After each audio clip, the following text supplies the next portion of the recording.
que me escucho demasiado, pero ¿me escuchas? Yo me esforzaré por no escucharme demasiado. Bueno, muchísimas gracias a Iker y por supuesto aquí al Centro de Nazaret por la invitación. Como les han comentado en la Pamplona, ya no me tocaron la segunda parte de los Sanfermines. Tuve la fortuna de estar julio pasado y la verdad es que es maravilloso esto. Estaba la primera lección, entonces ahora que volví a Pamplona extrañaba un poco los Sanfermines, pero aprovechamos para platicar con colegas también en temas sociales y bueno, estuvimos conversando en varias, tanto talleres como conversaciones sobre el tema y bueno, pues ahora sí que de paso por aquí me permitiré también intercambiar algunas impresiones con ustedes. Como ya hacía referencia Iker, actualmente soy director ejecutivo de la Red por los Derechos de la Infancia en México. Esta es una coalición de más o menos 60 organizaciones que digamos, trabajamos en todo el país. Y seguramente ustedes se ubican a México, lamentablemente ahora ya no tanto por los mariachis y el tequila, sino por el narcotráfico, ¿no? Y el baño de sangre que tenemos allá en este territorio, que lamentablemente, digo, no es algo que nos mantenga, digamos, tranquilos, sino al contrario, muy inquietos, porque como suele ocurrir, todos los conflictos sociales tienden a afectar a los segmentos de población más frágiles o más desprotegidos. Estoy usando una presentación, debo de disculparme, no preparada específicamente para ustedes, pero me da la impresión que puede ser muy cercana a partir de lo que hemos estado conversando con Iker, de lo que podría resultarles de interés. De todas suertes es solamente digamos, es una pista para empezar a conversar o bailar según acordemos, y sobre eso vamos identificando intereses. Bueno, entiendo por un poco los primeros intercambios que tengo, que ustedes están esencialmente en la parte de integración social, ¿verdad? ¿O alguien aquí anda en otro tema que yo no estoy enterado? ¿Educadoras? Muy bien. ¿Alguien más? ¿Gastronomía o algo así? Bueno, aquí es muy buena gastronomía, la verdad es que yo disfruto muchísimo cuando vengo por estas tierras. Bueno, y ahora descubriendo la sidra también antes de venir. Bueno, a ver, quisiera entonces iniciar con 3 temas así muy generales que me gustaría compartir con ustedes. Uno es que pudiéramos conceptualizar un poco otra posibilidad que seguramente ya habrán escuchado y si no les invitaría a que se lo pregunten, desde dónde podemos hacer la acción social. Y esto tiene lugares, o sea, no es lo mismo hacerlo aquí que en el estrado o hacerlo desde la butaca. Cambia mucho la acción social y eso tiene que ver con una decisión profesional. Por supuesto también de la institución donde ustedes vayan a trabajar o ejerzan su servicio, pero esencialmente es una decisión personal. Otro tema que me gustaría conversar con ustedes con más detalle y tratar de profundizar es en torno a algo que parece tan cotidiano que ya no lo miramos, que es la discriminación. Más allá de que lo escuchen por ahí o lo asocien quizás con, no sé, discriminar a los inmigrantes o cosas por el estilo, en realidad la discriminación está mucho más interiorizada en nuestras visiones, en nuestras miradas del mundo, que llega a ser literalmente invisible.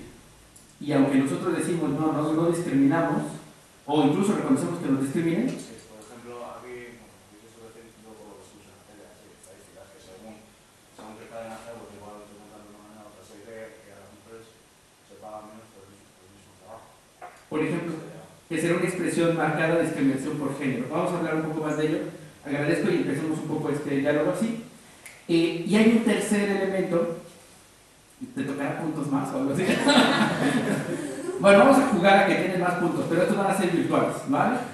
No hay compromiso acá para las maestras y maestros. Pero vamos a tener aquí nuestro pizarrón virtual y él lleva un punto. ¿Va? A ver quién va ganando en el pizarrón virtual. Sí lo vieron ya, ¿verdad? Ahora. Bueno, en este pizarrón virtual caben más.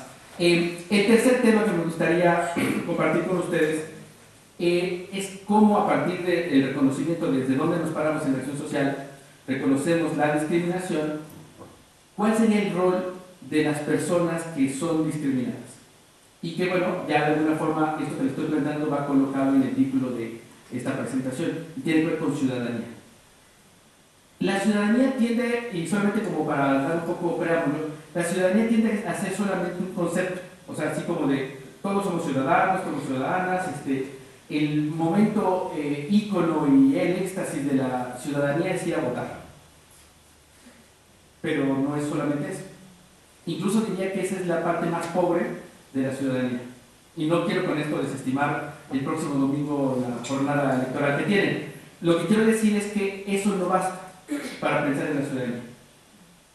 Y digo que es lo más pobre, lo digo respetuosamente, porque hay muchas otras expresiones de ciudadanía, de ejercicio de ciudadanía, que se nos desdibujan por la discriminación. Y en parte ustedes, en el área donde se encuentran, la acción social y concretamente la integración o la educación social, pueden ser agentes de cambio, si así lo deciden, o solo pueden prestar servicios.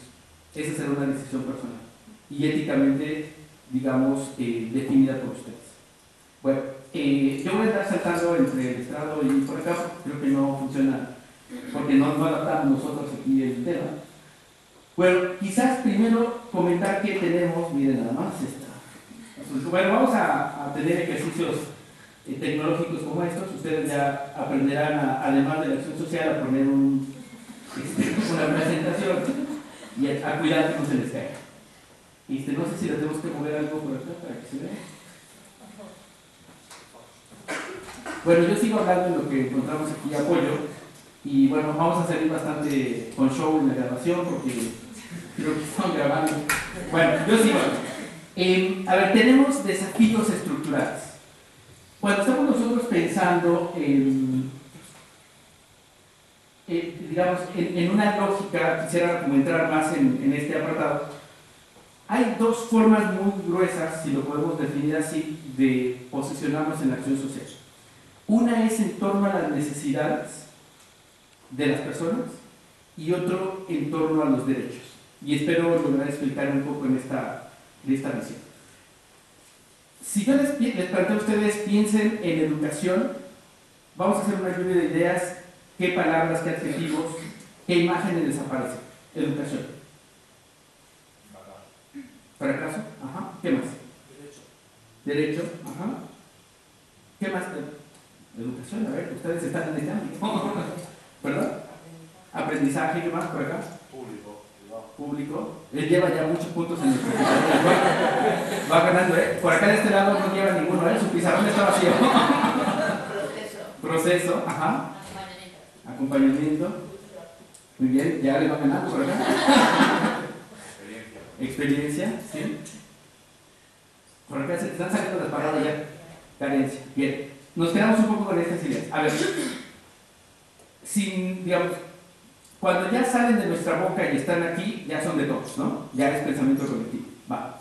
Entonces, yo le moví aquí, entonces ya perdimos la imagen. Gracias, si nosotros pudiéramos desagregar el sentido de esas palabras, de cada una de las que ustedes han mencionado, y les pido que se queden con las que cada uno emitió o definió, le movimos algo.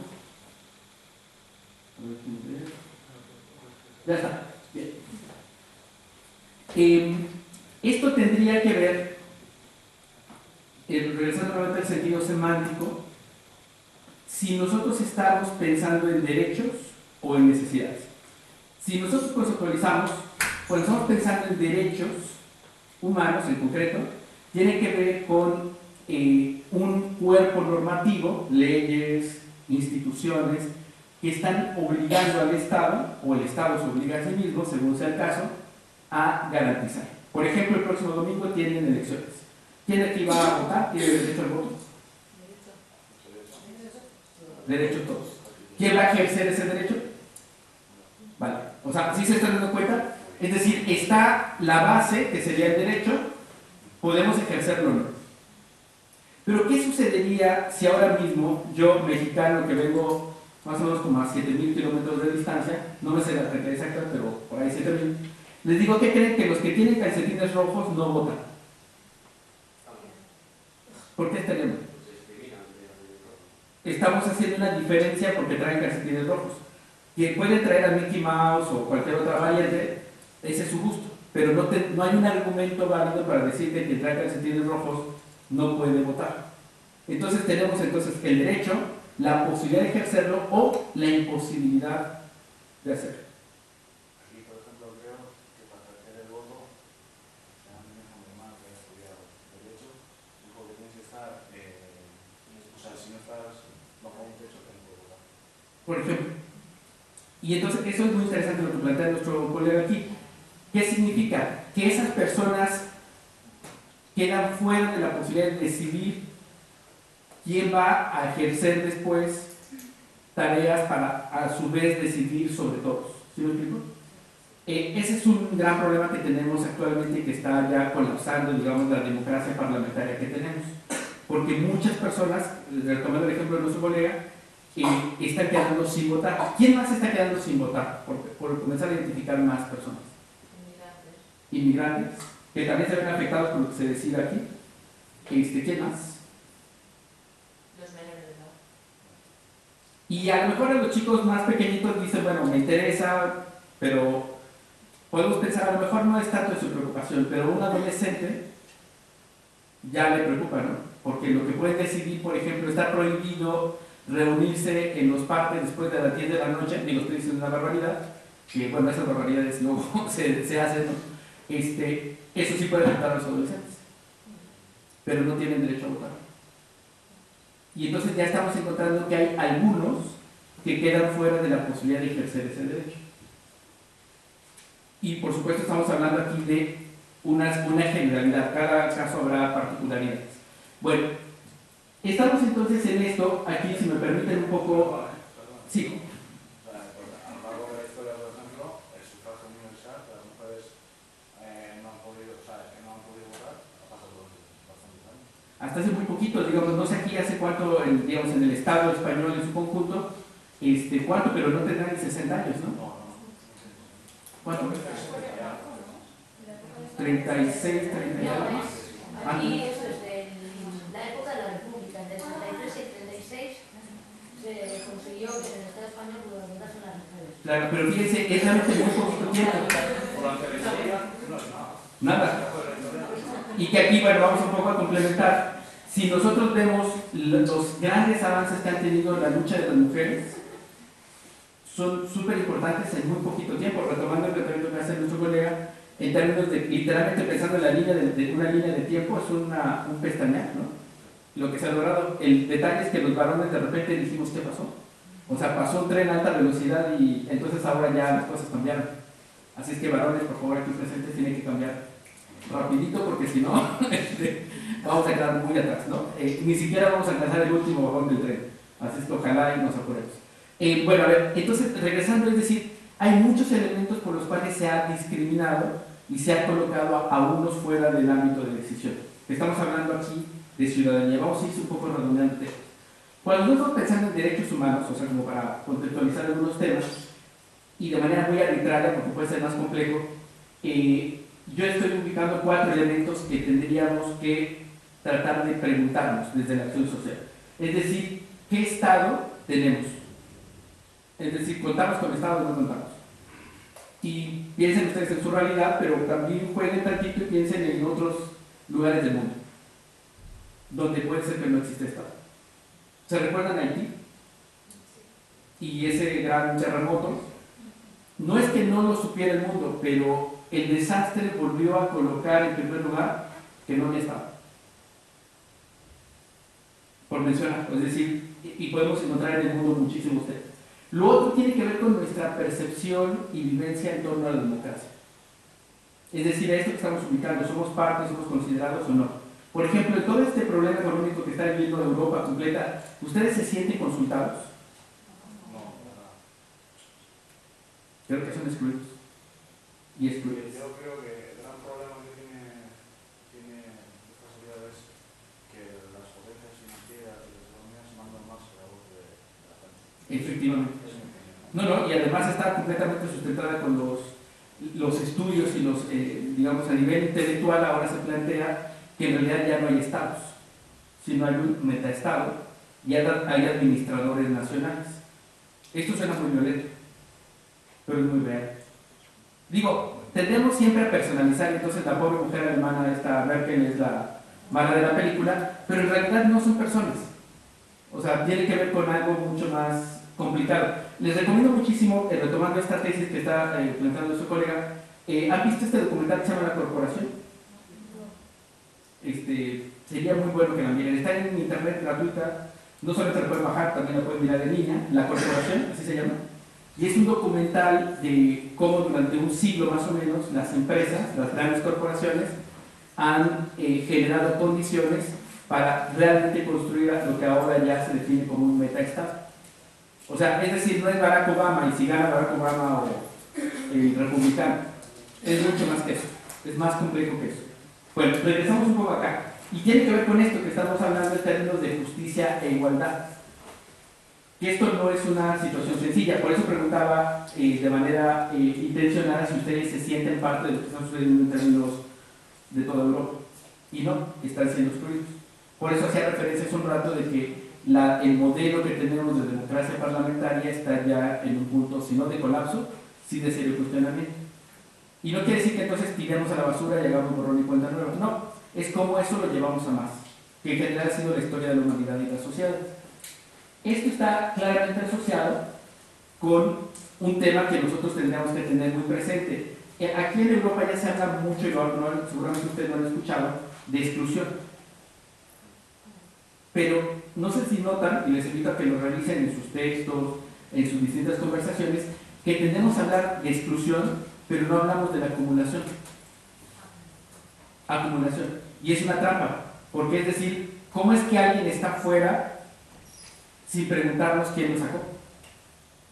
¿O cómo es que alguien no tiene y no nos preguntamos quién se quedó con lo que esta persona no tiene? Yo particularmente pienso que cada vez va a haber más exclusión. Ajá. Así. Además, yo soy pensamiento de cada uno, pero Carlos que me importa mucho, pero Ibas bien.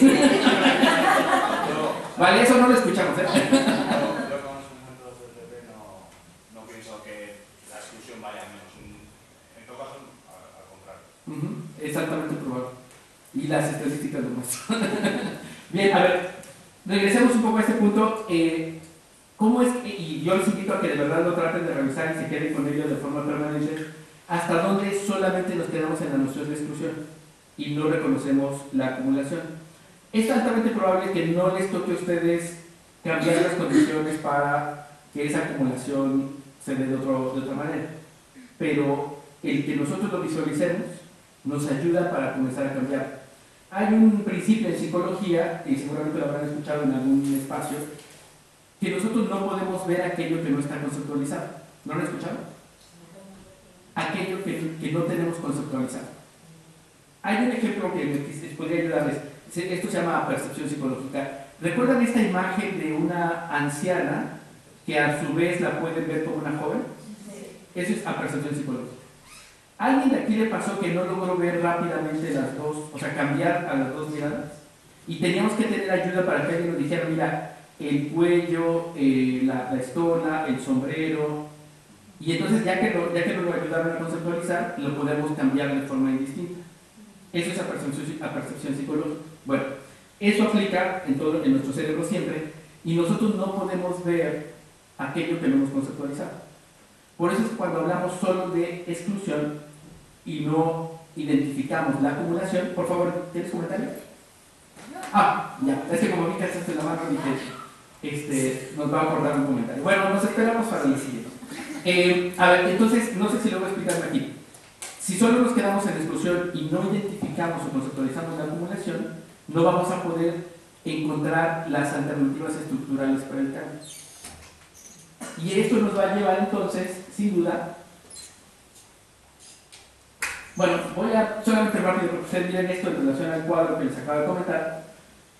Cuando hablamos de derechos humanos, tenemos que, cuando esos derechos, ponemos el ejemplo ahora de la votación, ¿no? Está el derecho, está la posibilidad de ejercerlo o la negación para ejercerlo. Eso sería violación de los derechos. Bueno, y eso está asociado a una frágil institucionalidad, en este caso del Estado. Muchísimas gracias.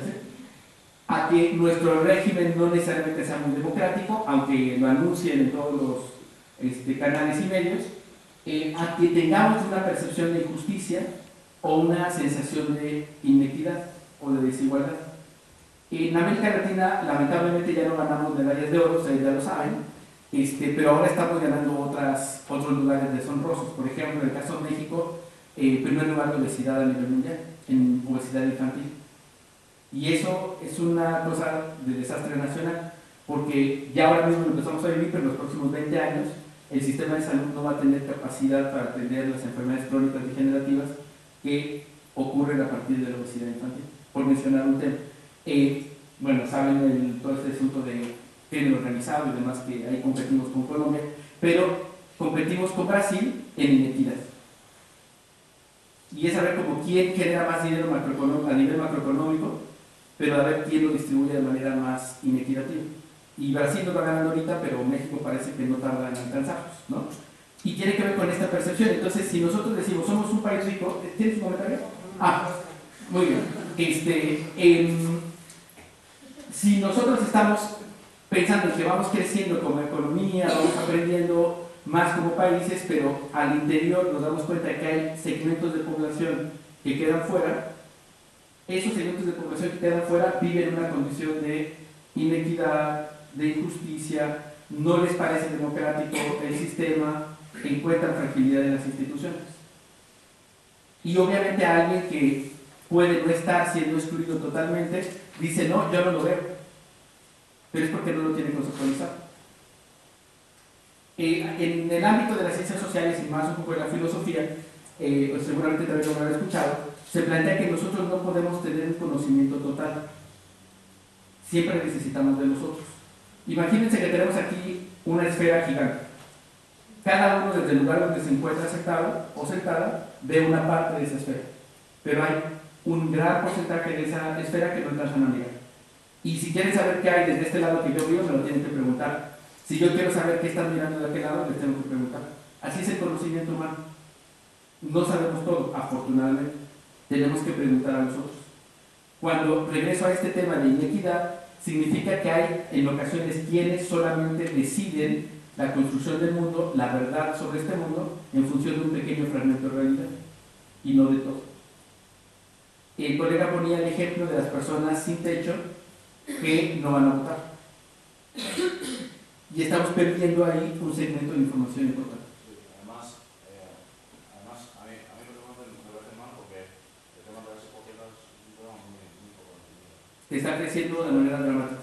Para mí, además de que te tienes que ir, y vos tienes que seguir pagando la casa y parece que te echan por gusto, no, echas porque no puedes, porque no sé, con todo el resto del mundo, no le queda por el puente, Claro. No, o sea, además pues, porque no puedes. Así es. Sí, yo insisto mucho esto y lo ironizo en términos de que vivir en la calle no es deporte extremo, ¿eh? O sea, no es así como la búsqueda de adrenalina y qué se sentirá pasar frío, ¿no? O sea, efectivamente porque no se puede.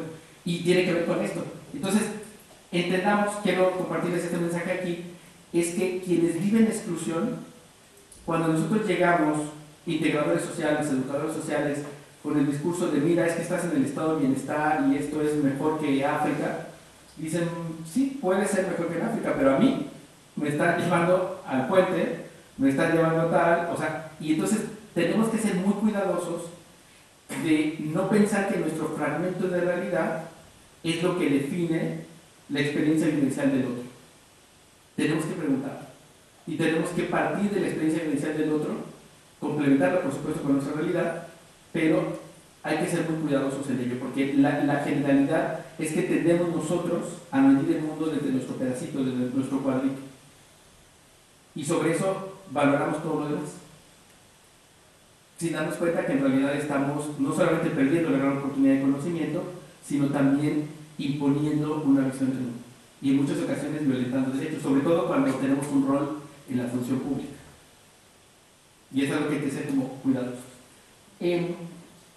Quisiera hacer un contraste rápido, que hace un ratito empezábamos, con el tema de necesidades y derechos. En la visión de necesidades, se tiende como, bueno, no voy a leer, ahí ustedes pueden un poco saltar entre el comparativo, es un comparativo muy arbitrario, pero que les puede dar una idea. Es decir, cuando estamos pensando en derechos, algo que ustedes tienen que tener claro es que es responsabilidad del Estado.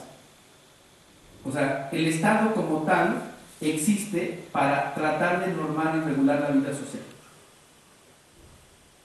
Y el Estado, en consecuencia, es el primero, el del medio y el último responsable de la garantía de derechos. Regresando al ejemplo de las personas sin techo que no votan, no es responsabilidad de ustedes. Pueden colaborar, pueden ayudar mucho, pero es responsabilidad del Estado. Es decir, tienen que desarrollar los mecanismos para que tengan la cédula de identidad, para que puedan acceder al derecho al voto, es decir, todo lo que eso esté asociado es responsabilidad del Estado. Y tenemos que exigir que eso se pueda dar. Cuando estamos pensando en el contraste de necesidades y derechos, pongan o les invito a que tengan una imagen mental en términos de una población con la que van a trabajar. Piensen en discapacidad, personas inmigrantes, niños, mujeres, personas de la diversidad sexual, que generalmente viven en exclusión, y van a encontrar que usualmente lo que tendemos a hacer en la visión de necesidades es a resolverle lo inmediato. Es decir, tienes hambre, va, te doy una bocata y con eso ya está resuelto. Es más, la caña va por mi cuenta. Si pensamos en derechos, tendríamos que ver que no toma este día, más allá de que le disparemos la caña. Aquí dice disparamos, o sea, te disparo, te invito. En México sí dice te disparo, o sea, como te invito. En la asociación rápida con el narcotráfico le saltó a usted, ¿verdad? No me refería a los disparos de armas. Bueno, aunque le invitemos la caña de nuestra cuenta y desde nuestro escaso salario, no sé, está un poco dramático el tema salarial, pero es responsabilidad del Estado garantizar que el tema de alimentos esté cubierto no en términos de llenarle la panza, sino en términos de garantizar su derecho a la salud. Es decir, tiene que ser un alimento saludable, un alimento que le permita, o las condiciones para alimentarse que le permitan desarrollarse plenamente como persona y que no se vaya a enfermar. Porque podemos llenarnos de pastel, con bastante bizcocho, ¿no le llaman también aquí?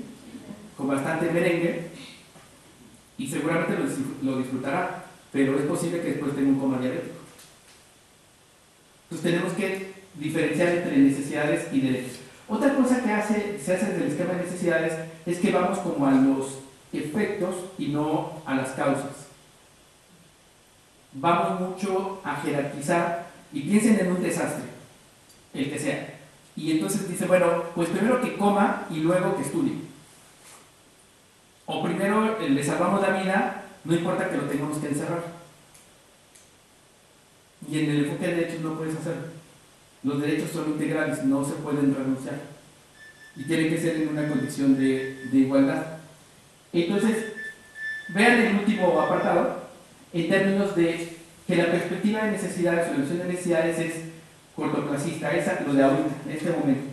Sí, yo particularmente cuando veo los derechos los derechos pienso que están muy bien y que todos deberíamos, pero después ves la práctica, ves el día a día y ves pues que te afecta a ti en una cosa, que le afecta a un amigo tuyo en otra, pues que el vecino pues le desahucian, 2000 cosas. Así es. También la vivienda es un derecho. Por supuesto. Y mira. Y aquí me comparto respetuosamente como amigo mexicano digamos, de todos mis colegas aquí en el País Vasco y en España, y les estoy insistiendo en todos lados que tienen que ser muy cuidadosos y no comprarse la moto tan fácil. O sea, no es que ustedes hayan vivido por encima de su realidad, que les están vendiendo esa historia, mucha gente se la está comprando. A lo mejor, digamos, habrá algunas cosas, pero en derechos no. Sí, sí. Es tu derecho. Sí, sí, dice que con todo el euro, que yo era pequeño, digamos que se generó aquí como el síntoma del nuevo rico, de que todos teníamos dinero, de que todos vivíamos, que si lo hacíamos a un lado, que sea otro. Sí, se suele decir eso. Y realmente yo antes cuando iba a la Fundación Comercial útil, como está aquí, o sea, cualquier día de semana estaba a reventar. Y yo iría después de ir el viernes a las 6:30 de la tarde, lo que sea, el sábado, y no. Así es. Y entonces aquí, regresando un poco en este momento, digamos, concreto que están viviendo, tienen que ser cuidadosos y cuidadosas de no renunciar a sus derechos. El derecho a la vivienda es eso, es un derecho al trabajo.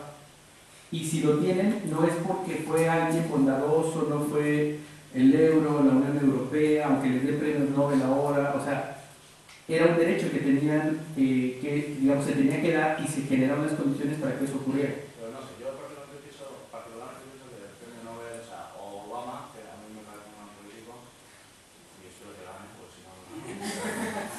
Sí, sí, sí. Hasta Chávez en Venezuela sugirió que ganara Obama. Se enteraron de eso, ¿no? A mí, por ejemplo, Obama, cuando llegó a la Casa Blanca, que querían el premio Nobel de la Paz a Obama, cuando Estados Unidos estaban en una guerra, estaban en otra, no sé, me chocó bastante.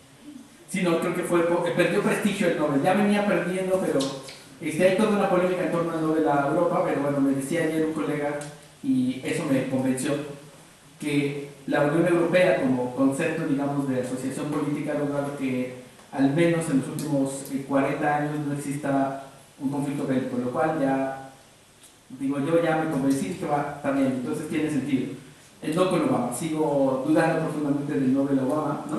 Pero regresamos acá, es decir, cuando estamos pensando en este comparativo, implica que tenemos que estarnos monitoreando, identificando hasta dónde nuestro trabajo está quedándose en una visión inmediatista y no de garantía de derechos. Imagínense por un momento, que es altamente probable que eso suceda, que varios y varias de ustedes sean funcionarios públicos. Y entonces van a tener que recordar, ojalá así suceda, que ustedes son el rostro del Estado y que a ustedes les toca garantizar derechos y ayudar a que se ejerzan. Y quizás muy en lo personal, ojalá nadie de aquí tenga esa visión, pero cabe la posibilidad, ustedes muy en lo personal no están de acuerdo con la migración. Pero como funcionario o funcionaria pública, se guardan su visión personal y brindan el servicio. ¿Sí me explico? Como funcionario ya no importa lo que yo piense, salvo que yo establezca objeción de conciencia, que también es una posibilidad. Sí, al final estoy diciendo que tiene que ser el ámbito profesional con personal. Así es. Cuando somos profesionales, Hombre, yo creo que no es fácil, ¿eh? claro que no es fácil, pero nuevamente tiene que ver con lo ético. O sea, es cómo hacemos.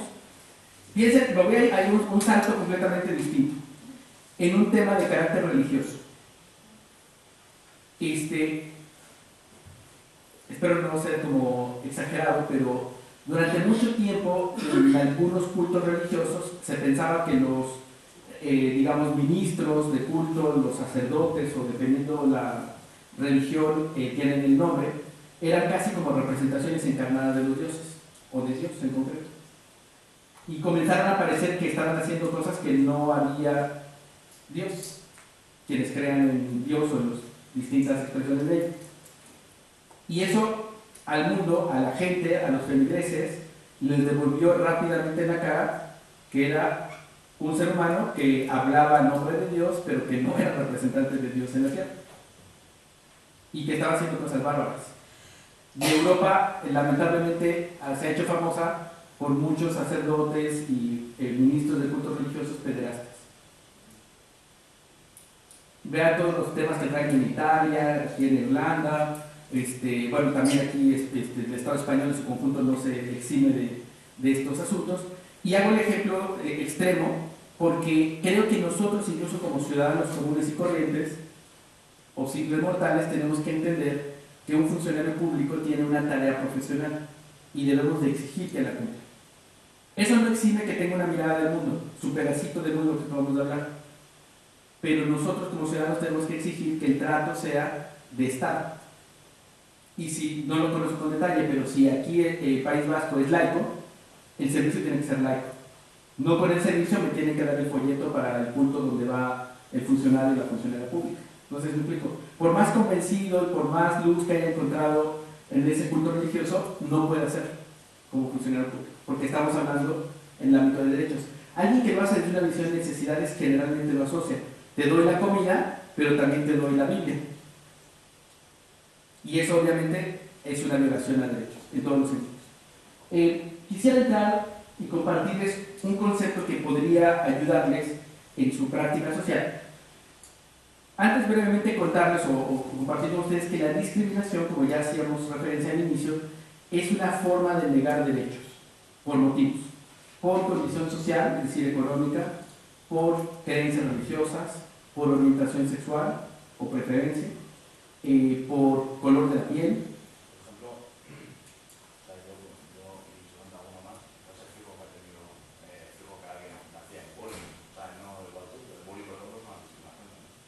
Así es, bueno, ¿te refieres a la violencia en las escuelas?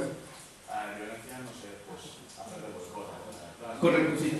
A eso me refiero. Muy bien, muy bien. Que son hechos que efectivamente, como planteas, están sustentados en visiones de discriminación. Por ejemplo, a los chicos o a las chicas un poco más gorditos, hay sobrenombres, entre comillas, cariñosos y amistosos, ¿no? Por mencionar, o, por ejemplo, si alguien es de otro país, o tiene otro color de piel, o habla por alguna cosa distinto, tiene un acento diferente, hay elementos de discriminación, que valdría la pena que ustedes empiecen a hacer un poco un catálogo de qué, digamos, qué elementos se están dando para discriminar. ¿Cuál es la clave cuando estamos hablando de discriminación? Es que por esa condición por la cual nos están negando algo, no podemos ejercer derechos. Y eso no solamente afecta a la persona, sino a la sociedad en su conjunto. O sea, es decir, cuando discriminamos a alguien, en realidad nos estamos afectando a nosotros mismos, también como sociedad. Pero ahora, hay formas de discriminación muy sutil. Estamos ahora señalando unas que son completamente claras y burdas, pero hay discriminaciones sutiles. Esto que está aquí en pantalla, que defino como discriminación tutelar. Nosotros estamos construidos en y el trabajo social, la acción social, tiende a estar de manera frecuente atrapada en una cultura tutelar, que considera a la persona a la que le estoy brindando el servicio como inferior, como incapaz o como alguien que no lo merece. Y es algo que les invito a que ustedes deben de tener como un monitoreo constante, ayúdense entre ustedes a observarse, porque eso está tan normalizado, tan naturalizado, que hacerlo de manera distinta es lo que se observa como raro. Imaginen el cuadro que tienen ustedes una persona con discapacidad, pero además no puede moverse por sí misma y requiere ayuda de ustedes.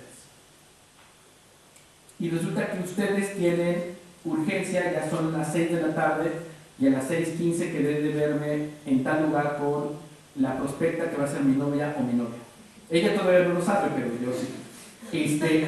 Y son las 6 y este personaje se le ocurre que lo lleve al baño y eso significa 30 minutos y voy a llegar tarde y eso va a tener un impacto.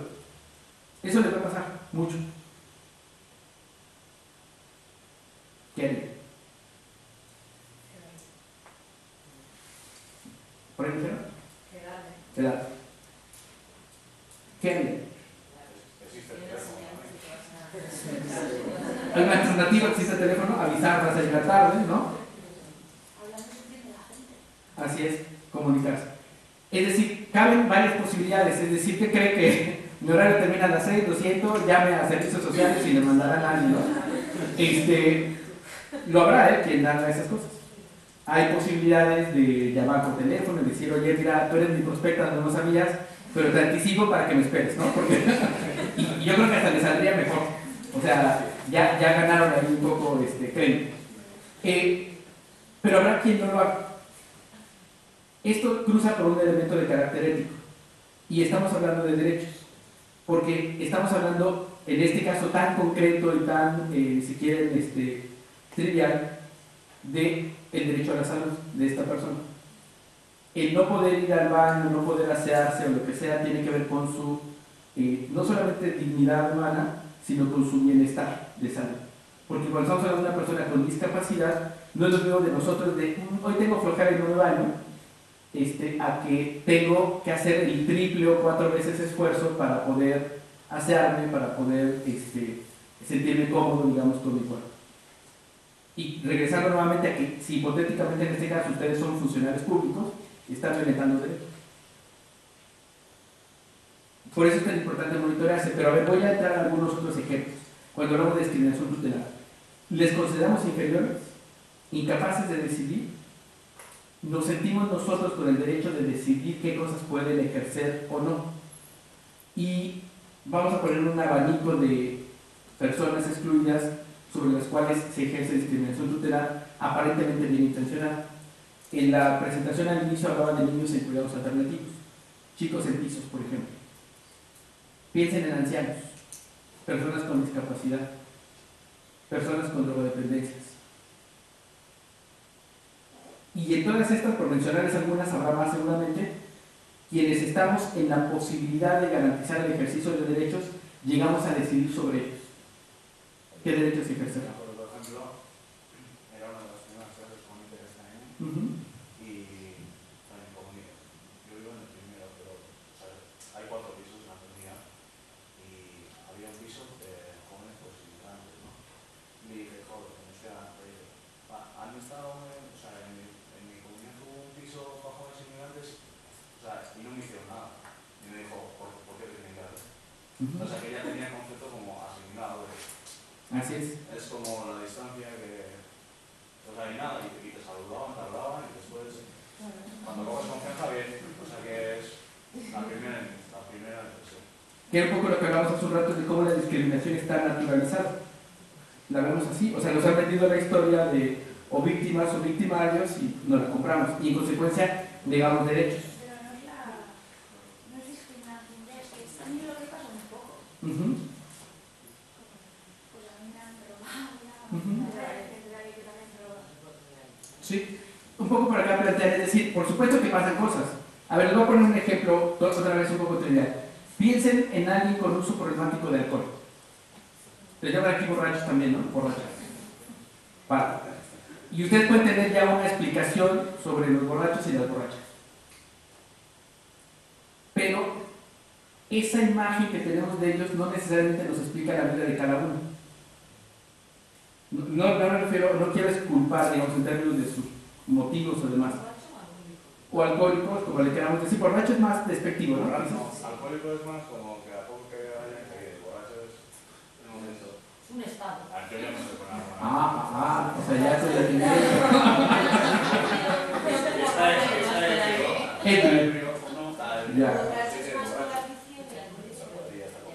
Ya, fíjense en la sutileza. Bueno, para nosotros en América Latina un borracho es alguien alcohólico. Que ya, entonces ya me empezaba a preocupar ahora porque si en esta sala hay muchos y muchas borrachas y borrachos, yo creo que qué bueno que va a hacer la precisión para entender que es el estado de ebriedad, el estado etílico. Bueno, alguien que tiene problemas de alcohol. Nosotros podemos tener una explicación sobre, en general, las personas que tienen alcoholismo, pero nadie en su sano juicio podría ni debería atreverse a definir que eso que nosotros suponemos es la verdad de cada persona que estamos encontrando, porque habrá motivos e historias distintas. En ese mismo sentido, cuando hablamos de discriminación tutelar, nosotros llegamos a decidir lo que el otro puede o no ejercer. Vamos a los chicos que están en los pisos. Y entonces, generalmente, en estos espacios no se les permite ejercer sus derechos sexuales y reproductivos. Y todo siempre se hace por su bien, ¿eh? Ese es el argumento. Piensen, por ejemplo, en las personas mayores, en los ancianos, que están en residencias. También está, si no negado, coaccionado sus derechos sexuales y reproductivos. ¿Qué decimos de un adulto, sobre todo varones mayores, que desean tener vida sexual activa? ¿Qué expresiones se usan por acá? ¿No? Pero ¿por qué tendría que ser si es el derecho humano disfrutar el placer? O sea, no es solamente de jóvenes, ¿no? De adolescentes.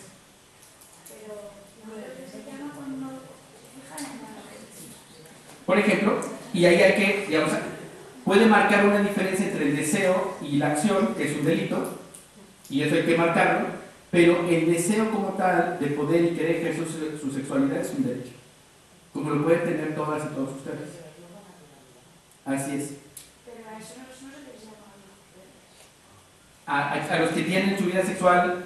A ver, entonces vamos a precisar. Viejos verdes sería aquellos que miran solo a personas más jóvenes, a las que pudiesen ser sus nietas. por ejemplo. Vale. Que esto, digamos, si vamos a ser un poco más estrictos, El deseo como tal no podría ser sancionado. La acción sí. Es decir, voy a saltar una barbaridad. De repente, estas se llaman parafilias, ¿no? Tienen ustedes una parafilia extraña con los tacones rojos. ¿Está bien? O sea, mientras el tacón rojo no se lo quites a alguien que va pasando en la calle, pues no hay mayor complicación, ¿no? O sea, es decir, las parafilias pueden ser muchas, incluso las más cuestionadas moralmente, pero en tanto no pasen a una violación de la ley, nosotros no tenemos mucho que hacer al respecto. Como la parafilia como tal, no. La actuación de algo que violenta la ley, claro que sí. Y entonces habría que diferenciar. Regresando nuevamente a este ámbito de los derechos sexuales y reproductivos, piensen también en una chica adolescente que se embaraza. Y esto tiene su costo moral y social. En el caso de México, no sé cómo sea por acá, pero 9 de cada 10 chicas que se embarazan, adolescentes, dejan la escuela. ¿Aquí sucede algo parecido? Aquí tienes solo de los días hasta los 16. Después, a partir de... Pero piensen en un caso, una chica de 16 años que se embaraza. En tu caso dejó de estudiar. Actualmente no. ¿Perdón? Actualmente no. Ya no se ve tanto. Ya no se ve tanto ahora. Ajá. ¿Por acá tienes comentarios? ¿Perdón? Siguen estudiando. Ah, regresó, pero cuando fue el embarazo como tal, ¿de cuál escuela? Ajá, ¿por acá hay otro comentario?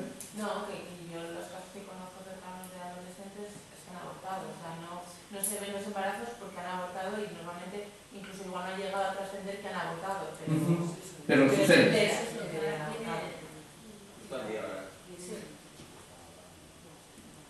No lo te escuchas. ¿Que ahora quieren retroceder? Bueno, ese es un derecho ganado que tendría que pelear no solo las mujeres, ¿eh? O sea, es un tema también de varones. Diría esencialmente de varones, cuando hablamos de adolescentes. Regresando un poco a este punto, vamos a saltar en esta lógica de negación de derechos en personas con discapacidad. ¿Qué tan probable es que vaya a votar este domingo una persona con discapacidad? ¿O qué elementos podrían reducir la posibilidad de que vaya a votar? Pues que no haya nadie que ve. A ver si. Para que vayan de una residencia 20 discapacitados a votar, pues que cabe un movimiento de gente. Una logística y demás por aquí. Pues que no haya medios para que puedan votar. Que no haya medios, por aquí plantean el tema del correo como posibilidad. Alguien tendría que garantizar esa posibilidad del correo, por supuesto. El correo también debe ser, tiene que tener tramitación y tiene que tener trabajo. Estamos hablando de que alguien tendría que operar el instrumento. puede ser manipulable, lo típico. Hay riesgo, ¿no? Porque ya no es como ir frente a la casilla. Tendríamos que preguntarnos, por ejemplo, si hay accesibilidad en las casillas. Me comentaron que aquí va a ser un colegio electoral, ¿no? Ah, perdón, otro lugar, disculpen. Bueno, habría que preguntarse si hay accesibilidad en ese sitio, si el aparcamiento estará listo. Esos que son aparentemente pequeños detalles, como quién se va a preocupar cuando lo más importante es instalar las casillas y cuidar que se vote y contar bien los votos, sin querer se está generando condiciones de discriminación, de negación de derechos. Pero hay incluso quienes lo hacen queriendo por su bien. Pues ¿para qué te preocupas? O sea, no te preocupes, mejor ve la televisión, ve un culebrón o algo así, ¿no? No pierdas el tiempo. Eso lo hacemos mucho con los ancianos. Alguien, no sé quién, contó la historia de que había involución. Y entonces ya como que son un poco más inferiores, piensan menos y entonces empezamos a decidir sobre ellos. Y entonces ya mejor no te preocupes de la política, no te preocupes, nosotros hacemos la compra, no te preocupes, no salgan, nosotros hacemos... Y entonces sin querer, lo que estamos haciendo es aislarlos y colocarlos en mayor riesgo. Pierden su red social, pierden lo que se conoce como capital humano, digamos, capital social, y se enferman más, se pueden deprimir, y todo lo estamos haciendo por su bien, ¿eh? Cuando en realidad lo que estamos ejerciendo es discriminación tutela. Con los niños es lo habitual. ¿Ustedes le han preguntado a los niños de distintas edades en este momento qué opinan sobre el proceso electoral? ¿Por qué? No, porque no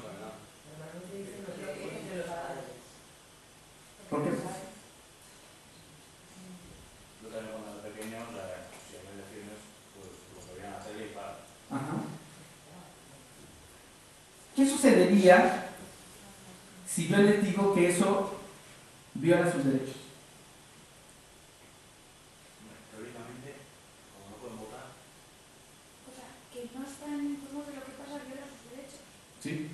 Pero en realidad es mejor que ellos crezcan y decidan, porque si no van a estar en la sala. O sea, no aprenden, debería votar y que si nunca se les habla de política, no saben. Bueno, miren, el pequeño problema es que cuando tienen que votar por primera vez se equivocan.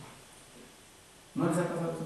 joder, yo me acuerdo, o sea, yo me acuerdo la primera vez que fui a votar, o sea, que me decía, mi hermano, mi padre, vota así, no sé qué era, y a ver, que sí, a votar, tío, que no tiene que ser sacar una carrera de ingeniería. Así es. Yo creo que lo dices bien. O sea, estamos en las representaciones sociales que tenemos de la infancia. Noten lo que estoy colocando acá. Los consideramos inferiores, incapaces de entender lo que pasa a su alrededor. Incluso lo hacemos preservando su inocencia. ¿Para qué nos metemos con esa cosa tan sucia que es la política y se enteren de esas cosas desastrosas? Y entonces, así es. Y entonces resulta que después, a cierta edad, te toca ser ciudadano responsable y ir a votar en algo que tú no alcanzas a entender exactamente de qué se trata, cuando efectivamente no era hacer una carrera de ingeniería. No, pero eso es un tema, por ejemplo, que yo lo hablaba más una vez con mis amigas, no, o sea, cuando Sí. iban a las elecciones, nos ponemos a hablar y así, decimos, es que nadie nos ha enseñado qué significa cuando voto nulo, cuando no voto, o sea, que nadie nos ha enseñado cómo, en la estructura, Así es, así.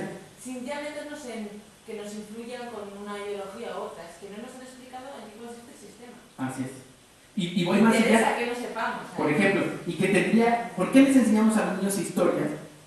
¿Por qué les enseñamos ciencias naturales? ¿Y por qué no les enseñamos cómo funciona la sociedad? ¿Y cómo es el sistema de votaciones? ¿Y cuáles son las visiones políticas que hay? ¿Por qué cuando dice alguien del PP algo y lo dice alguien del PNV o lo dice alguien del PSOE? O sea, es decir, ¿por qué no les damos elementos para que ellos puedan opinar al respecto? Ese es otro pequeño detalle, ¿no? Así es. Responsable, aunque no te hayan enseñado eres responsable, tendrás que aprender las cosas, no solo lo que te vayan enseñando. Claro. Tú puedes seguir buscando, ¿no? Información.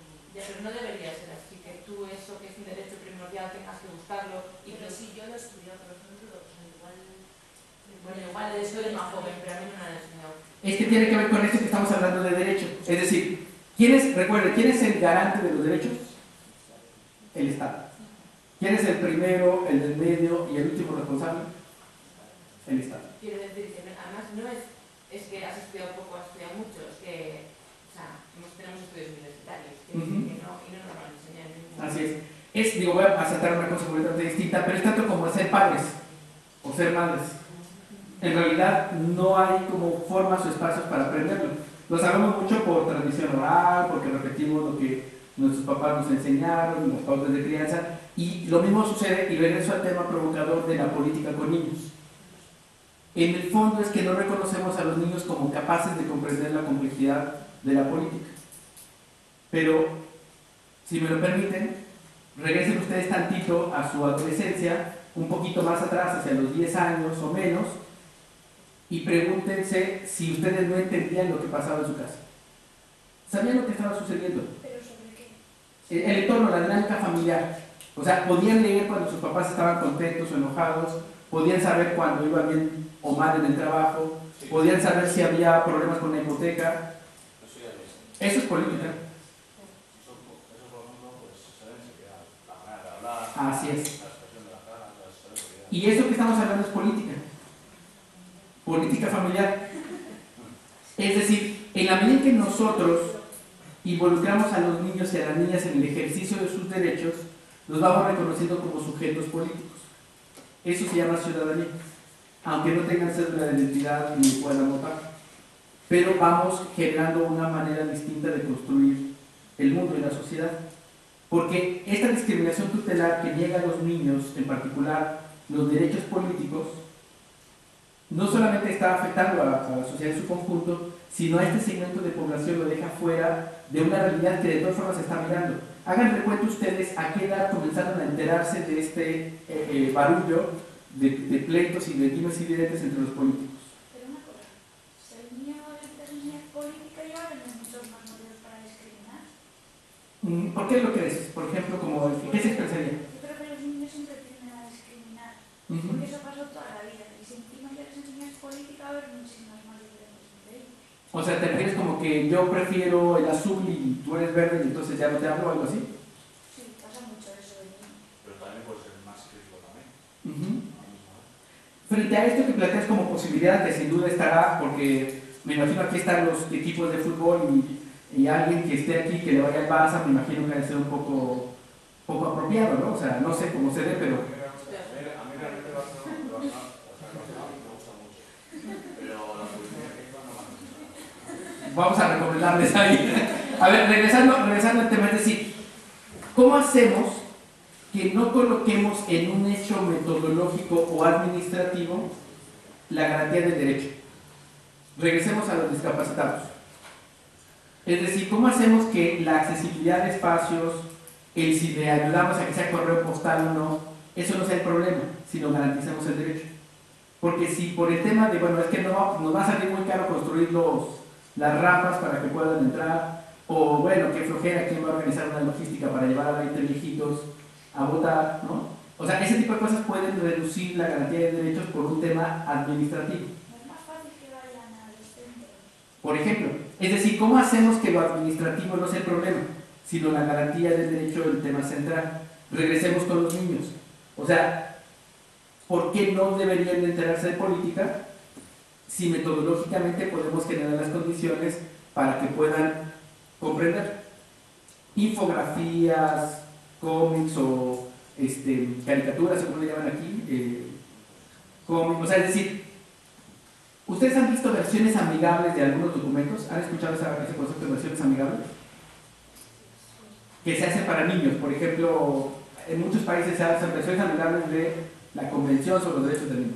Bueno, esas versiones amigables en realidad son para los adultos, porque como luego ya no leen, entonces es más rápido por ahí. Bueno, ¿por qué no hacer, por ejemplo, versiones amigables para entender el espectro político, para entender cuál es el proceso, esto que nos comentaba por acá la compañera, en términos de qué es voto nulo, qué es esto, lo otro? O sea, ese tipo de cosas son administrativas, son metodológicas y no afectan, al contrario, ayudarían a la garantía o el ejercicio de derechos.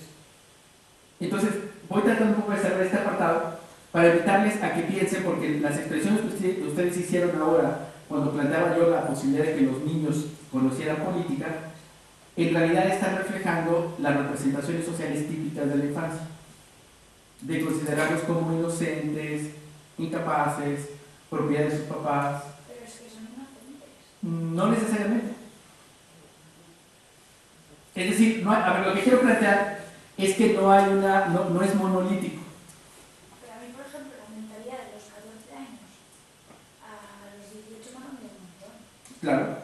Y no pensaba, o sea, es que no hubiese votado ni yo mismo, ni estaba pensando en otras cosas. así es. Me parece que el ejemplo que pones es muy valioso en lo siguiente.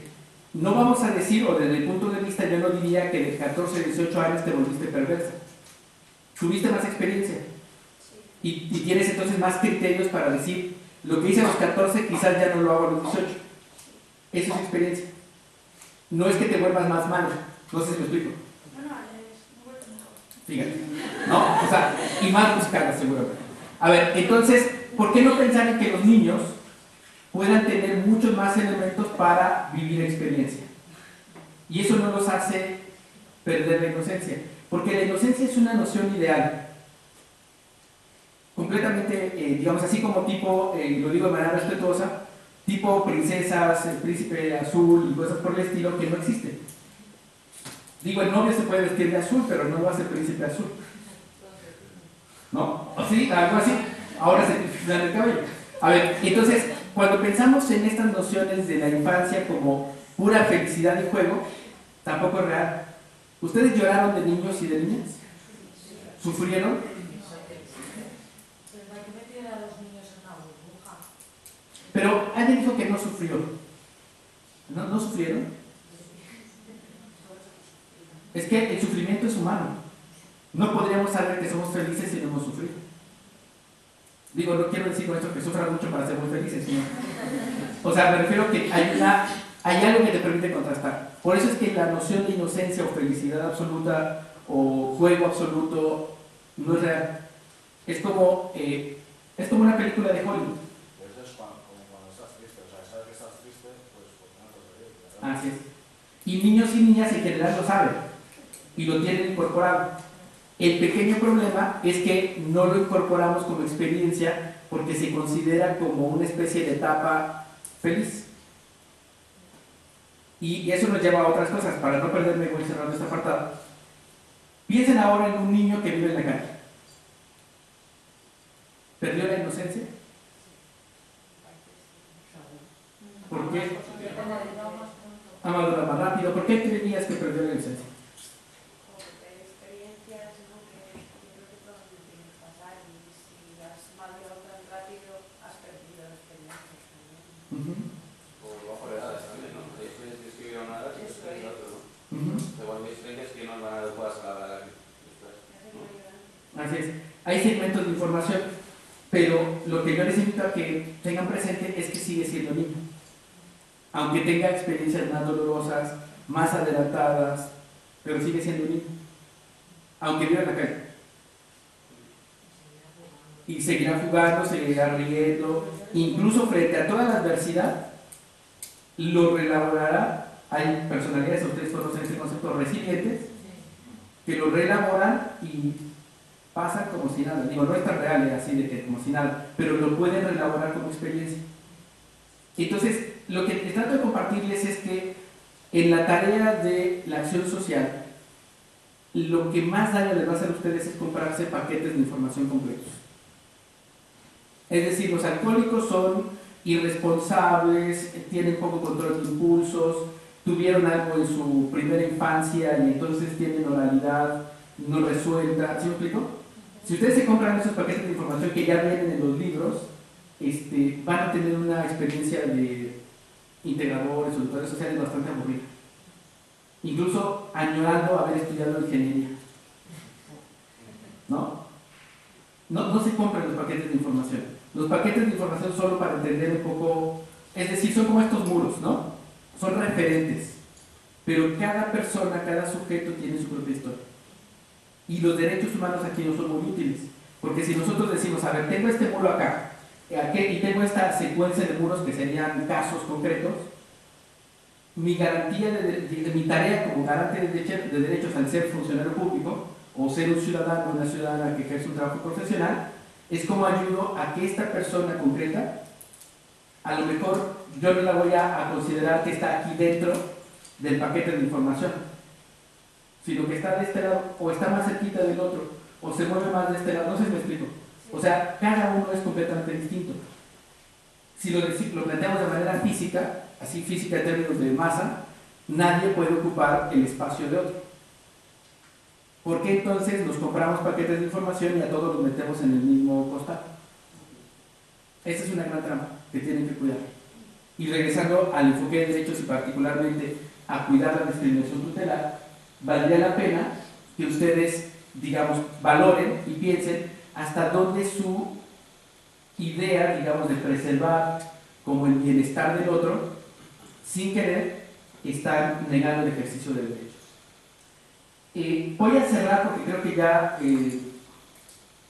bueno, tenemos hasta las 8, lo hemos dicho, ¿verdad? Voy a ir cerrando porque creo que yo ya me apasioné mucho en la plática con ustedes, con un elemento o con una parte para si quieren hay comentarios.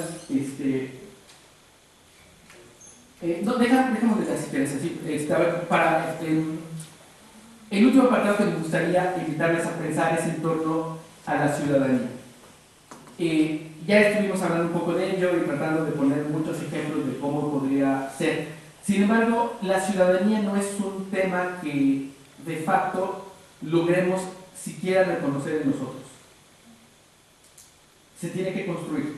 Nos comentaba aquí la compañera, nos tiene que decir cómo funciona el sistema electoral.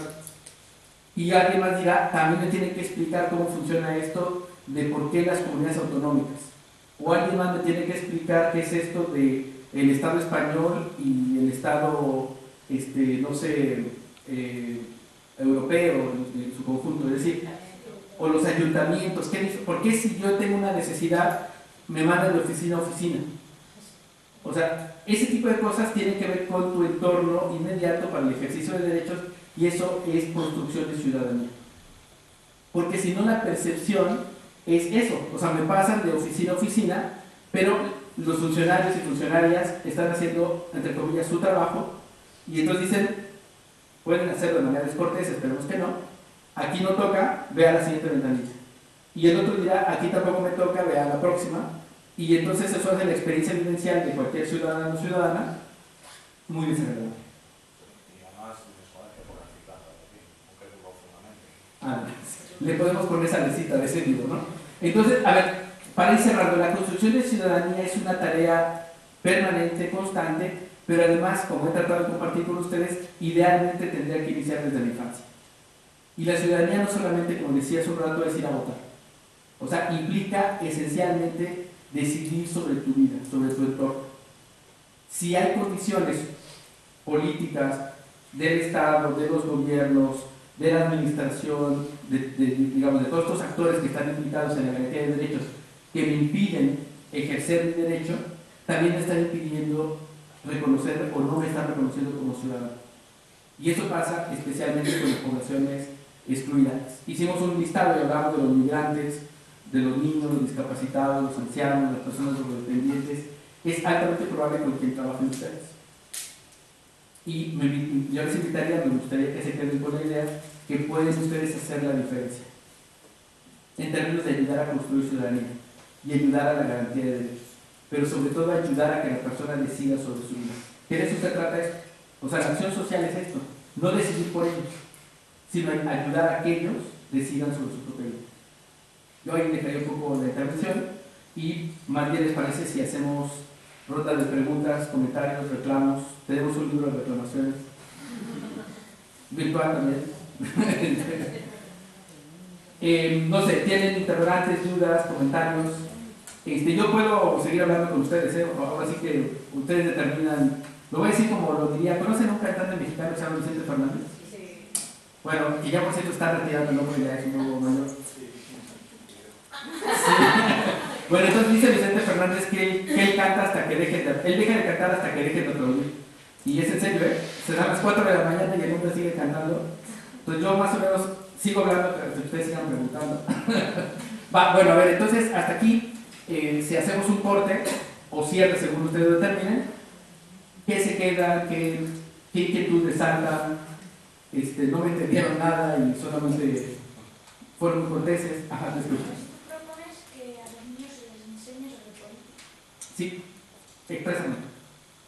Obviamente encuentras el método, ¿no? Si lo haces con muñequitos, si lo haces con... no sé. Pero estoy casi seguro que se van a llevar buenas sorpresas.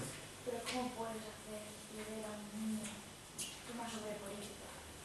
Hay, por ejemplo, ya metodologías y dinámicas. Hay una que se llama Los tigres y los gatos. La pueden encontrar por internet. Y no están hablando de partidos políticos, no están hablando, digamos, no mencionan, digamos, los congresos, pero sí hablan de sociedades entre los tigres y los gatos y las reuniones que hacen, deciden, por qué unos impiden que otros participen. Eso es enseñarles política. Y ellos lo ven, ¿eh? O sea, los niños y las niñas lo ven. Se han hecho estudios, en México hay varios, que en el marco de los procesos electorales se les pregunta a los niños por quién votarían. Y de verdad son sorpresas, ¿eh? Porque los niños se enteran más de lo que uno se imagina. Porque llega uno a pensar que los niños están jugando, están ahí inocentemente con el osito o con su videojuego, pero están mucho más enterados de lo que nos imaginamos. Entonces yo les invito a que empiecen a experimentar y a probar. Y en otra próxima visita ya me cuenten, miren, hicimos esta exploración y encontramos esto, ¿no? Por favor. A lo que decía, por ejemplo, me parece que los niños tienen una forma de política ya, que es el juego, ¿no? Es su primera manera de democracia que tienen. Exactamente. Tienen que respetar reglas y tienen que, por así decirlo, como una democracia la que tienen las personas mayores. Y por otro lado quería preguntarte si consideras, por ejemplo, apropiado que los niños se enteren de política en el hogar, que no sé si es tan apropiado, o en la escuela, de un punto de vista más neutral. Ratifico lo que planteas. Y me parece que lo describe súper bien. En la escuela, no estaría bien, pero claro, según el profesor les dé igual, le puede dar un punto de vista o le puede dar otro. Igual que en casa también. Sí. A ver, pregúntenselo ustedes. Cuando piensen en niños y niñas, pregúntenselo ustedes mismos. En el caso concreto de la política,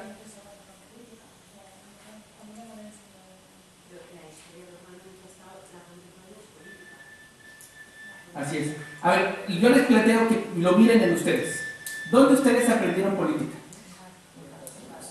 Pero, o sea, yo me refiero también al hecho que quizá a la escuela te puede dar un punto negativo o inclinado de la política, pero en la casa, por la falta de recursos a veces de los padres, te puede dar un punto inequívoco de lo que es política. O sea, no una alteración de la información, sino erróneo de lo que es la política. Claro. Quizás aquí lo que yo les invito a que cuiden, exactamente, no se atrapen. O sea, no hay un camino recto que nos va a decir esto es la política. Nadie de ustedes aprendió política así. Aprendieron política escuchando diferentes puntos de vista. Y algo muy importante que sí podemos hacer en las escuelas y en las familias es aportar criterios.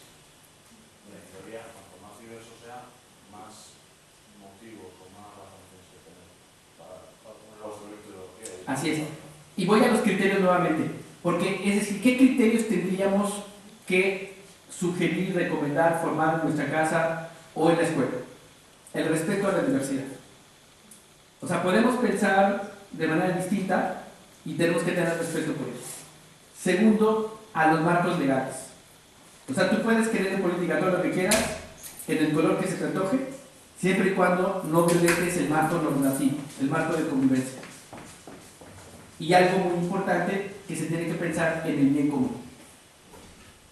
Porque puede ser que ciertas visiones de política piensen solo en un segmento de la población y no en el bien común, o sea, común de todas y todas, incluidos inmigrantes, gente de color y extraterrestres, ¿no? O sea, todos. Pero es que la política hay mucho poder. Tú ves el poder de los clientes, el dinero también. Entonces hay muchos intereses. En teoría, nos deberían de cubrir las necesidades o atender a la ciudadanía, que yo creo que en una parte se hace bien malo, bien no peor, pero se hace. Claro. Pero, o sea, los partidos son capaces de pactar con cualquier otro, con tal de coger poder. Claro. Hay un texto que les recomiendo mucho que puedan leer. No. Están describiendo lo que ves. Así es. Lo que vemos muchos. Hay un texto que les recomiendo de José Saramago que se llama El nombre y la cosa. Son varios ensayos y es El nombre y la cosa. Editorial Fondo de Cultura Económica. No estoy seguro si se puede bajar de internet, casi todo ahora se puede bajar por ahí, búsquenlo. El nombre y la cosa. Y Saramago plantea varias cosas interesantes en ese ensayo. El nombre y la cosa de José Saramago. Él dice, a ver, el nombre es la democracia, el detalle es que ya no lo representa. Y es una reflexión sobre la democracia parlamentaria que ya está agotada. Y hago alusión a ello porque creo que también nosotros nos hemos comprado el paquete de información de lo que es política. Es que yo creo que ahora mismo estamos hablando de la palabra política desde una visión muy sesgada, Así es. muy particular. Estamos, exactamente, hablamos de política y estamos pensando en partidos políticos e ideología. Y política creo que es algo muchísimo más. Así es. Precisamente porque no tenemos una educación en política, no vemos esa parte, no tenemos conceptualizado lo que decías tú antes. Si no tenemos el concepto, no lo vemos. Claro. Y esa parte en educación no ha existido. Así es. Tenemos que hacer. Entonces nuestra visión es de esas que es un ejército que es la que nos han querido ver, que es emancipación. Total. Es lo que debemos estar. Siguiendo un poco esto que me hacía Pilar, recuerden que hace un rato les decía que la familia es el espacio donde aprendemos política. Y cuando ustedes leen si hay conflictos o no entre sus papás, si había dificultades económicas, eso es política. O sea, Estamos resumiendo todo a la política. no, estamos usando un ejemplo, o sea, mucho más amplio que ello, pero partimos de la política como una posibilidad de construir ciudadanía, para que tú decidas sobre tu vida. Los niños tienen que comenzar a decidir sobre su vida, y lo tienen que hacer por ellos, en compañía de su entorno familiar. Los niños tienen, el niño, es decir, antes de 18 años de edad, o sea, adolescentes y todo, tienen que construir su curso propio. Para ello deben de tener derecho a acceso a información diversa y auténtica. Tienen que poder construir también sus creencias, es decir, yo no creo en Dios, o sí, yo creo en el marciano tal, o sea, eso cada quien lo decidirá, no porque mi papá es ministro, da la casualidad, entonces yo voy a querer ser ministro. Esas cosas hablan de coacción, ¿no? No es que el papá se ponga feliz porque, ay, mi hijo también quiere ser ministro. O sea, según tus creencias también, claro, la gente que votar a todos, para mí, eso debe estar. pero regresemos nuevamente a la dinámica de reconstrucción de ciudadanía.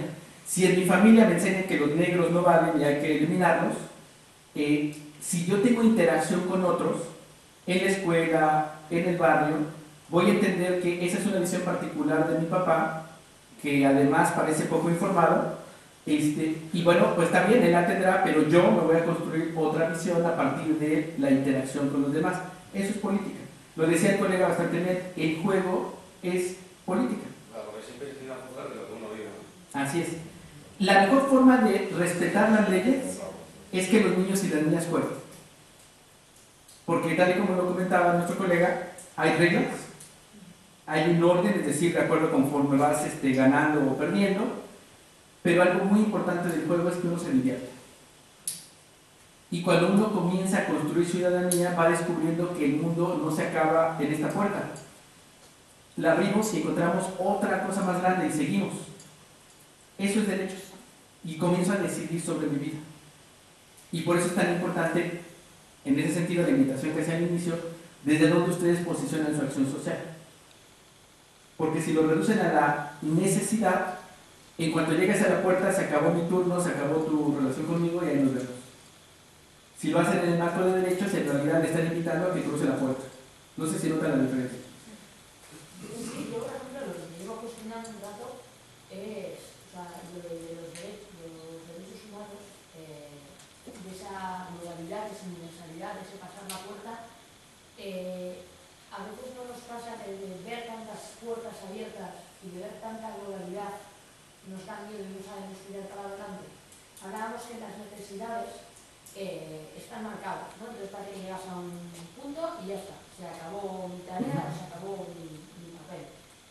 Eso puede ser un error, pero también creo que a veces nos facilita a poder luchar, bueno, a poder perseguir un objetivo más cercano, porque en derechos humanos, que creo firmemente en ellos, me estoy haciendo, es, al final, es tan amplio y tan abarcable que cómo ponemos objetivos a más corto plazo y cómo los priorizamos para seguir trabajando en ellos, porque derechos humanos son todos iguales, ¿no? No son como las necesidades que decías, primero está la de comer y luego tal vez la de ir a la escuela. Eso es una jerarquía construida que a veces nos puede ayudar a iniciar la tarea educativa, la acción social. Por ejemplo, ¿Cómo en los derechos humanos, en base a qué tomamos prioridades para comenzar con esa acción social? Ahora te comento ahí, sí tenemos como hacerlo. respecto al tema de las necesidades, o sea, en la teoría de Maslow, la pirámide, va a dejar de ser una teoría al final, pero no con esa teoría, pues estoy bastante de acuerdo. Primero te dice las básicas, después la seguridad, no sé qué, y al final acaba terminando que si el deseo, etc. Sí, digamos aquí, entro por este planteamiento para responder aquí a la compañera.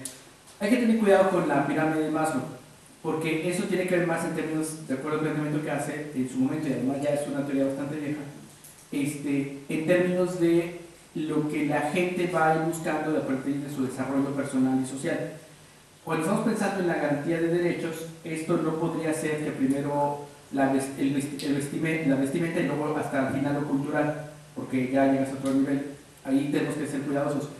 Más bien es cómo a veces las personas y las sociedades en su conjunto van generando condiciones para pasar de la emergencia a una condición de más estabilidad, incluso de creatividad. Vínculo con lo que plantea la compañera, es decir, lo que establece el marco de derechos no es como un mundo tan amplio y tan desordenado, sino más bien son como, permítanme el ejemplo completamente de caricatura, son como pequeñas habitaciones, donde ustedes, integradores sociales, educadores sociales, psicólogos, tal, están en esta que les toca, que es su tarea y su especialidad, y están invitando a que la persona con la que trabajan abra la puerta para que encuentren que allá habrá otros profesionales que les tocará ayudarles al proceso electoral y votar, y ellos ayudarán a que de ahí se pueda ir a otra ventana. ¿Sí me explico? Es como entender que vivimos en red. O sea, esto se define como complejidad.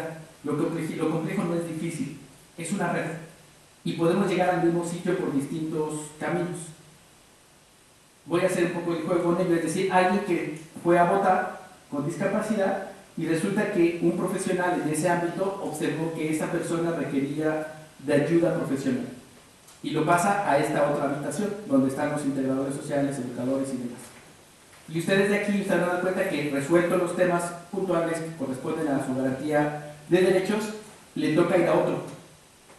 Y entonces lo van ustedes como canalizando, van abriendo puertas y posibilidades de acuerdo a lo que la persona va a decidir.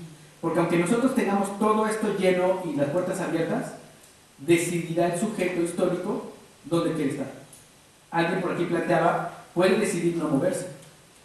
Cabe la posibilidad. O sea, no quiero decir que no, me parece un poco raro que alguien lo haga, pero bueno, cabría la posibilidad. Y quizás ahí tendríamos que preguntarnos si nosotros tenemos aquí a la gente atrapada porque metodológicamente no estamos haciendo lo apropiado para que descubra que puede abrir la puerta. Y entonces ya nos problematizamos nosotros, profesionales. A lo mejor es nuestra metodología.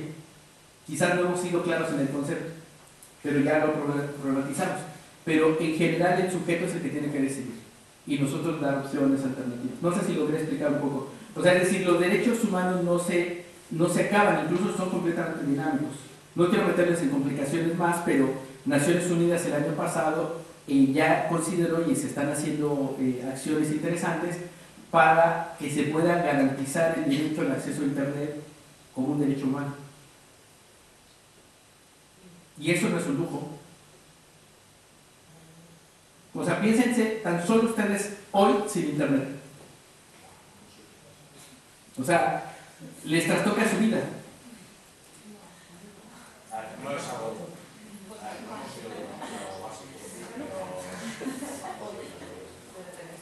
Sí, pero volvemos un poco al punto. A ver, puede ser que con eso no me afecte para comer. Puede ser que no me afecte para ver a mi novia, Yo creo que sí. Pero va a significar que no tengo acceso a algo que ya tenía.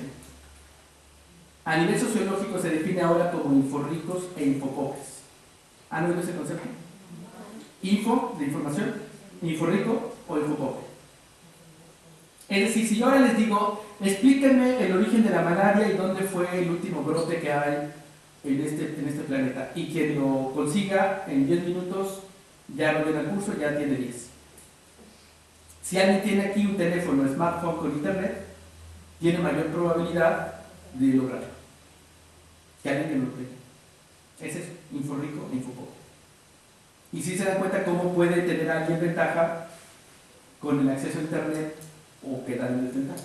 Estamos pensando en esto, pero piensen en muchas otras. O algo más simple como que la mayoría de amigos tenga WhatsApp y entonces el dónde se va a quedar o qué se va a hacer el plan del sábado que viene se decide mediante WhatsApp. Por ejemplo. Con lo cual, si tú no tienes WhatsApp, tú estás invitado al plan del sábado, pero has sido designado de decidir cuál va a ser el plan del sábado. Por ejemplo, que eso en términos de los jóvenes, y bueno, aquí no pretendo traer un conflicto, es que en la escuela aquí ya lo tienen, pero hay una especie de terror adulto a las nuevas tecnologías de información, cuando en realidad, desde mi punto de vista, es un error de pensamiento. O sea, tendríamos que estimular que todos los chicos y chicas que puedan, por supuesto, y aquellos que no hay que garantizarlo, que tengan un teléfono celular con internet, una tableta. Y eso no es un lujo, o sea, no es de países del primer mundo, no es tiene que ver con esto, con desarrollo de potencialidad y creatividad. Ahora, la tendencia global, siempre y cuando se utilice adecuadamente para los objetivos académicos, por ejemplo, que también tendrá otros usos seguramente entretenidos durante el proceso, pero mientras se cumpla con los objetivos académicos, lo demás está un poco ahí. ¿Perdón? La tecnología no favorece la salud, no puede favorecer en aprender, en buscar información, pero a la salud, un móvil, tienen que dormir con el móvil, el ordenador, una amiga mía ahora mismo Centro tiene social. una contractura en el esto Ujú. por estar en el radar todo el día. O sea, que favorecer el SIDA no puede- Claro, como suele ocurrir con todos los temas. Es como Sin duda. al final la comida es algo que todo el día comiendo es perjudicial. Pero bueno, tiene que ver como igualito que con todos los temas. Resulta que ya no hablamos de tecnología, nos vamos a ir a hacer el Camino de Santiago todos. ¿No? Habrá quien diga quién sí, quién no, y habrá quien diga quién. Con un mapa llegabas, Por ejemplo. podemos seguir llegando con el mapa. Sí, regresando al Camino de Santiago. Se va a meter en una dirección y nos lleva. Así es. Pero el camino de Santiago Mucho más está divertido avanzado. llegar con un mapa. Ya, y sin embargo, alguien a 5 siglos te dirá que las estrellas estaban para eso. Para Así es. Digamos, lo que estamos encontrando aquí, si ustedes lo observan, es la diversidad de pensamiento que tenemos. Y algo que yo les invito a que cuiden es que no se atrapen con que su mirada es la verdad. Hay otras, estamos hablando de esta esfera, donde ustedes ven una cosa, pero hay otras que no han mirado. Y decía hace un ratito, le vamos todos hacia el Camino de Santiago, y habrá quien, desde mi punto de vista, camine muy rápido y camine más de lo necesario. Teníamos que hacer solo el recorrido de aquí a Estella y ver digamos, el convento, no sé cómo se llama el lugar que está ahí precioso, pero alguien dijo, no, yo lo voy a hacer completo y llego hasta no sé dónde, Portugal, o no sé dónde más, cruce por ahí, Francia o alguna cosa, y decimos, no, ya está exagerando, ¿no? Eso ya es también la ambición que tiene la persona. Tiene que ver con la decisión personal. O sea, en los deportistas es también mucho. Así es. Regreso a esta persona, el ejemplo que nos comentaba la compañera respecto a su amiga que tiene ahorita tendonitis, ¿no? ¿Qué sucederá con ella después de que tenga tendonitis? ¿Qué esperaríamos? ¿Qué le sugeriríamos que no estaría tanto tiempo. que si elabora la experiencia tendrá que pensar que, bueno, fantástico, puedo yo seguir, pero necesito una mano, ¿no? Yo hablo mucho con los jóvenes, a los adolescentes, y les digo que se necesita un cuerpo para el deseo. Si te lo acabas en borracheras, si te lo acabas en infecciones, pues entonces como que te acabas muy rápido la posibilidad de disfrutar de ser. Si lo cuidas, lo administras, tienes cuerpo para el deseo a muchos años, ¿no? Y es igual con la vida, o sea, con todo. Entonces creo que es importante que no se atrapen, hablando de tecnología o de cualquier otro acontecimiento, en términos de no decidir por el otro, sino generar condiciones y criterios para que quien decida sea el otro y asuma las consecuencias de ello, ¿sí? Planteas que los móviles, internet dice que es un derecho. Sí. ¿Y cómo puede ser eso gratis? Un móvil, internet gratis. Internet. Sí, incluso los móviles, ¿eh? Pues entonces ya hay. Vas a cualquier biblioteca. Por ejemplo, esa es una alternativa, efectivamente. O sea, es decir, cuando hablamos del derecho, no significa, quizás idealmente, que todo el mundo tenga un teléfono móvil financiado por el Estado. ¿Cabe la posibilidad? ¿Perdón? Eso al final fomenta el consumo de nuestras Claro, necesidades. sí. Y que no está peleado con la garantía de derechos, ¿no? Ahora lo explico un poquito más, tiene su comentario. Yo creo que es que decidan por ti también evita que tengas algún, ¿no? Que tengas algún problema o sea, que es también que decidan por ti, porque supongo otros puntos de vista que no somos especiales. Eso que tiene nada, o sea, que decidiendo por ti te están ayudando, ¿sabes? ¿No? Que punto, ¿no? Pero con el internet, que te dan un móvil a los 13 años, o te educan y te explican para qué sirve, cuál es la forma o la manera de utilizarlo, o tú por tus propios con tus decisiones lo puedes utilizar para mal, ¿no? Claro. Retomando las dos, miren, regresemos nuevamente a los criterios. Ahora, por un tema completamente mágico y maravilloso, todos ustedes tienen un iPhone 5 con conexión a internet. Lo que cada uno va a hacer con ese iPhone 5 va a ser muy distinto. Alguien dirá, pues no, la verdad es que yo prefiero Android, ¿no? Otros dirán, pues es mucha tecnología, y otros estarán apasionados bajando aplicaciones. O sea, cada quien decidirá. Eso está bien, o sea, es su decisión. El punto es, ¿por qué no nos ponemos de acuerdo entre todos como para qué nos serviría tener este equipo, cuáles son sus potencialidades, y regresamos al ámbito de decisión de cada quien? Y alguien que digas, yo no sabía que había esta aplicación para encontrar recetas de cocina, pues ya le encontró una vertiente, que lo aprendió escuchando de otros, ¿no? Que hay un juego bastante entretenido, que hay WhatsApp y esas cosas. Bueno, no sé si me explico aquí, creo que no tenemos que perder de vista, porque el riesgo que ustedes corren es de quedarse atrapados en su mirada y no entender que estamos en interacción social. La mejor forma de regular las conductas, las pautas sociales, es en interacción social. Esa es la vida, por eso estamos en esta sociedad ahora, incluso con estos errores, porque hemos fallado en la interacción social. Estar en WhatsApp o no estar en WhatsApp representa una diferencia. Para los jóvenes ahora es una inclusión social, que tendríamos que ubicar y como responsables, ya sea como Estado, como instituciones, ayudar a darles criterios para que decidan. Que si les da una tendinitis, pues tendrán que decidir qué hacer. Que si tienen un videojuego y perdieron la clase porque se la pasaron jugando, tendrá consecuencias. Pero no ante la interacción social, eso se va a ir dando. Porque, y cierro con esto el comentario, el gran riesgo es que nosotros nos convirtamos en arquitectos de la vida de otros. Y que entonces vivamos heroicamente por el mundo, contándole a nuestros nietos, yo les salvé la vida a tantos, y a estos otros porque eran incapaces de entender el mundo, y entonces yo les dije paso A, paso B, y con eso se salvaron. Yo creo que es importante que te redirijas un poco. A veces yo creo que mi experiencia, o si no, en algún momento no han decidido por mí, igual los errores que no he cometido, pero han decidido por mí, los habría cometido. Quizás ahí la recomendación es que no decidan por ti, que te aconsejen. Y tú lo escuchas y tú decides. Esa sería quizás la diferencia. Porque en la edad a la que tú ya eres consciente de lo que está bien y lo que está mal, ¿no? En la edad que con 12 o 13 años, que tú no tienes, yo creo, ese poder de decisión, ¿no? En algunas cosas, en algunas cosas.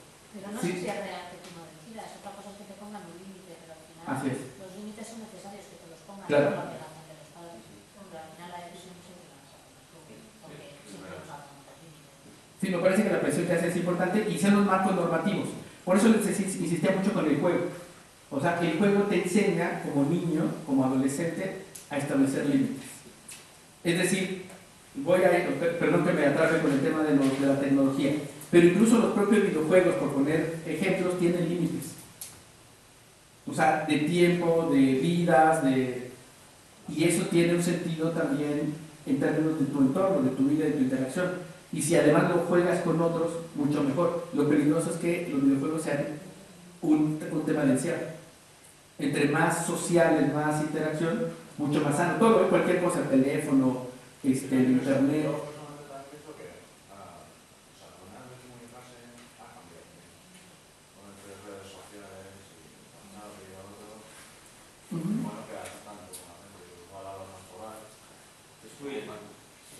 Es otra forma quizás, ¿no?, de relación, porque digamos, sobre el argumento adulto de que ahora los jóvenes ya no leen, habría que decir que ni los adultos pero incluso podríamos decir que leen más los jóvenes, escriben más en las redes sociales, sí, no al esquema tradicional como lo imaginábamos en la carta epistolar de 4 folios y perfume. Escriben de otra manera, escriben en Twitter, en Twenty, o sea, pero cambia, se va transformando. Yo les invitaría, reitero, a que piensen en la diversidad. O sea, no hay verdades absolutas, todo lo que les acabo de decir es solamente una visión, un fragmento de esta esfera. Ustedes tienen otros elementos, otras miradas, y la invitación, insisto, es a que no se compren paquetes de información. O sea, ténganlos como referencia, solo como aproximación. Y ustedes tienen que empezar a construir. Lo que necesita este mundo son científicos, son gente que haga ciencia, ciencias sociales, no gente que repita lo que otro ya dijo. Y eso les queda a ustedes como posibilidad. Además es muy divertido, ¿sí? ¿No? Bueno, pues si no hay más comentarios, no sé cómo estamos de tiempo, pues aquí lo dejamos si les parece, o podemos seguir, si hay más interrogantes, ustedes decidan.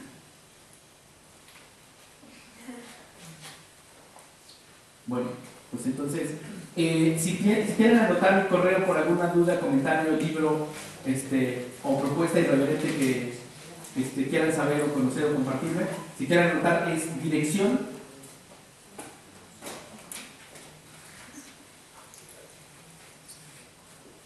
sin acento, @derechosinfancia, ¿sí? Dirección, ¿sí? Sin acento, @derechosinfancia, todo seguidito, derechosinfancia.org.mx. Ahora lo repito, dirección @derechosinfancia.org.mx. MX de México. Y en redes sociales me encuentran como Juan Martín MX. Twitter, Facebook, Flickr, Twenty, Juan Martín MX. Sí, por ejemplo, Twitter sería @JuanMartinMX o Facebook /Juan Martín MX, Skype Juan Martín MX. El correo, el de dirección, sí, correo electrónico, todos los demás en redes sociales, Juan Martín MX, ¿vale? Pues un placer haber conversado con ustedes y bueno, quedo ahí a la hora. Gracias.